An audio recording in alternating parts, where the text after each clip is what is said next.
विगत 3 सालों से हम लोगों की सेवा के लिए जहाँ भी ज़रूरत पड़ती जाते हैं। पिंटोलिया में पिछली साल भी हम आए थे और यहाँ पे टेंट वेंट की व्यवस्था नहीं हो पाई थी। पानी जब बढ़ रहा था तो लेखपाल कानूनगो साहब अनुपस्थित थे। यहाँ के पूरे गांव वासियों को लेकर हम तहसील गए थे और वहाँ पर ये सारी व्यवस्थाओं को इंतजाम कराया गया था। तो पिंटोलिया तो हमारा घर है, हम तो रोज़ आते हैं और जब समस्या होती है तो वहाँ ज़रूर आते हैं। और यहाँ पे एक बाढ़ पिकनिक की जो व्यवस्था ये राजनीतिक दलों ने चलाई है, ये राजनेता आते हैं, फ़ोटो खिंचवाते हैं और कहते हैं मैं बिंटोलिया चला गया, मैं बाढ़ग्रस्त इलाके का दौरा कर दिया। उस दौरा करने से क्या फ़ायदा हो रहा है? हमारे लोगों को जो बाढ़ राहत देनी चाहिए वो आकर बाढ़ राहत दीजिए। कम से कम यहाँ के समस्याओं के हिसाब से समाधान दीजिए। महिलाएं अस्पताल नहीं जा पाती हैं, खाने पीने की व्यवस्था नहीं है उनको, तो जच्चा और बच्चा दोनों असुरक्षित महसूस कर रहे थे। हमारी टीम ने जो रिसर्च किया उस रिसर्च के मुताबिक हमने जो भी अपनी टीम से सहयोग हासिल किया उस सहयोग के बदौलत उनको हम लोग सहयोग दे रहे हैं। ये क्यूमुलेटिव इफेक्ट है जो आपस में मिलकर हम लोग ये समाज के लिए कर रहे हैं। हर माता बहन जो 8 महीने से ज़्यादा की गर्भवती हैं उनको पूरे बाढ़ग्रस्त इलाके की बात हम कर रहे हैं। जहाँ से भी आप फ़ोन एक कर दीजिए, फिर उसके बाद हमारी टीम जाएगी और 2000 रुपये का मदद उनको पहुँचाएगी।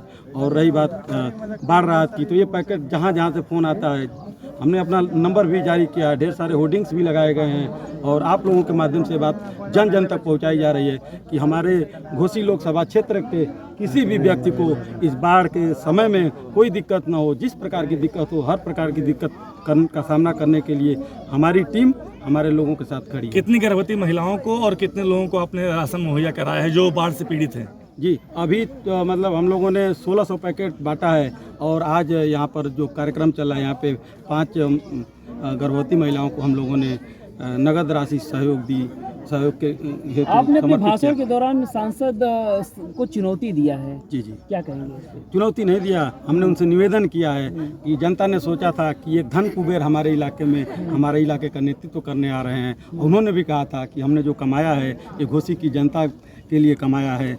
और तो हमारी जनता सोच रही थी कि भैया उनके खजाने का मुंह आपदाओं में विपदाओं में हमारे घोसी की तरफ खुलेगा, जो कि हमारी जनता नहीं देख रही है। बाढ़ पिकनिक मनाने आते हैं और फोटो खिंचवाकर बंगलौर और दिल्ली चले जाते हैं। विधायक जी लखनऊ चले जाते हैं, विधायक निधि का पैसा अभी वापस चला जाता है। कितने घर डूबे हैं? कितने घर? जी, यहाँ के लोग तो कह रहे हैं विधायक को हमने देखा ही नहीं है। विधायक को नहीं देखे हैं लोग, इसीलिए लोगों को एक विकल्प चाहिए। तो ये विधायक जी कार्यकर्ताओं को धकिया देते हैं तो जनता का सम्मान क्या करेंगे? और एक धकियाते हैं, एक अधिकारियों को झपिलाते हैं। ये धकियाने और झपिलाने की जो राजनीति है ये कमीशन को बढ़ाने की प्रक्रिया है। ये कमीशन की बात छोड़िए, आप कमाए हैं, आप इतना पूंजी है, आपको भगवान ने इतना दिया है, आप हमारे लोगों को मदद करिए, निवेदन करेंगे और क्या करेंगे। कितने घर डूबे हैं अभी तक, क्या जानकारी मिली आपको? कितने घर विलीन हो गए हैं नदी की धारा में? देखिए सर, 51 गांव पूरी तरह से प्रभावित हुए हैं। 51 गांव में एवरेज हमको लगता है कि 600, 500, 800 परिवार हैं।